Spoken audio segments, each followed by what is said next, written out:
The winter had arrived early that year, brutal and unforgiving. In the small mountain village of Thornwick, nestled between ancient pines and jagged cliffs, Julia stood at the window of the orphanage she had inherited from her grandmother. 23 children called this place home, children abandoned, orphaned, forgotten by a world too busy to care.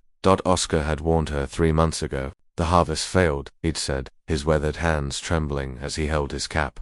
The merchants won't come up the mountain road anymore. Too dangerous, they say. Too unprofitable. He was the village elder, a man who had seen 70 winters, and the worry in his eyes had been genuine. Julia had simply smiled. Then we'll manage with what we have. But managing had become surviving, and surviving had become something else entirely. The children couldn't know how dire things had become. Julia made sure of that. Each morning, she woke before dawn to prepare their meals, rationing the dwindling supplies with mathematical precision. She told them stories while they ate their thin porridge, her animated voice masking the growling of her own empty stomach. She'd given them her portions for weeks now, claiming she'd already eaten, that she preferred to dine alone, that she wasn't hungry. The older children suspected. 10-year-old Marcus watched her with knowing eyes, but said nothing. 12-year-old Sophie had found Julia collapsed in the kitchen one night, had helped her to bed without a word. They understood. In the way children understand things adults think they hide. Oscar visited every evening, bringing what little he could spare from his own meager supplies. My wife and I, we're old, he'd say. We don't need much. But Julia knew the truth. She saw how his hands shook more each day, how his coat hung looser on his frame. The entire village was starving, yet he came with bread, with dried meat, with anything he could carry up the hill. You're killing yourself, Oscar told her one night, his voice breaking. Julia, please, send some of them to the neighboring villages. Someone will take them, split them up. Julia's eyes flashed. They're a family, Oscar. What I've built here, it's not just shelter. It's home. I won't break that. I can't. Then you'll die. Then I'll die. The conversation had ended there, as it always did. 3 days ago, the last of the grain had run out. Julia had given the children the final portions, watching them eat with a smile on her face and tears she wouldn't let fall. That night, she'd walk through the orphanage, tucking each child into bed, kissing foreheads, whispering that everything would be all right.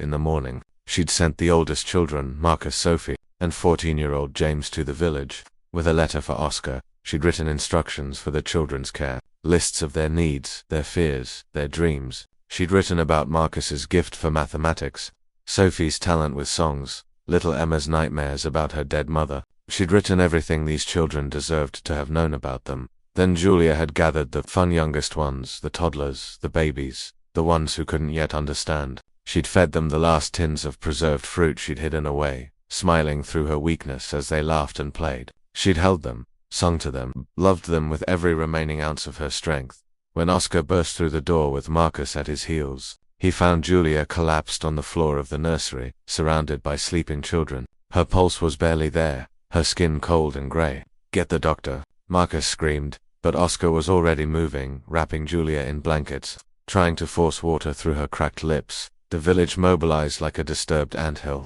The doctor came running. Women brought broth, bread, anything that might revive her. Men organized hunting parties despite the dangerous weather. Even the merchants, shamed by Oscar's fury when he rode down the mountain himself, sent emergency supplies. Julia woke 3 days later to find Oscar sitting beside her bed, his weathered face streaked with tears. The children, she whispered, safe, fed, healthy, all because of you.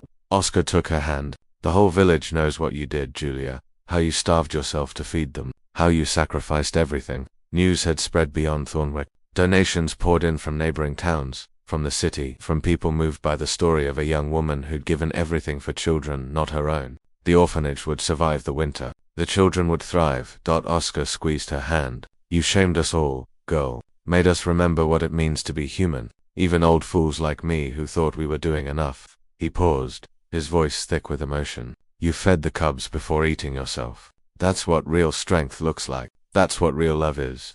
Julia tried to speak, but Oscar shook his head. Rest now. Your children need their mother alive. In the weeks that followed, as Julia slowly regained her strength, she noticed something had changed in neighbors shared more freely. The wealthy gave without being asked. Oscar had rallied the entire community, reminding them that Julia's sacrifice had been necessary only because they'd all turned blind eyes for too long. The children thrived. The orphanage prospered, and Julia learned to accept help as gracefully as she'd given it. But on cold winter evenings, when she tucked the children into bed, she still whispered the same words Oscar had told her, words that had become the villagers' creed. We feed the cubs first. Always the cubs first. And in that small mountain village, they finally understood what it meant to be a pack, to be a family, to be truly human. All because one woman had shown them the cost of love, and refused to let anyone pay it alone again.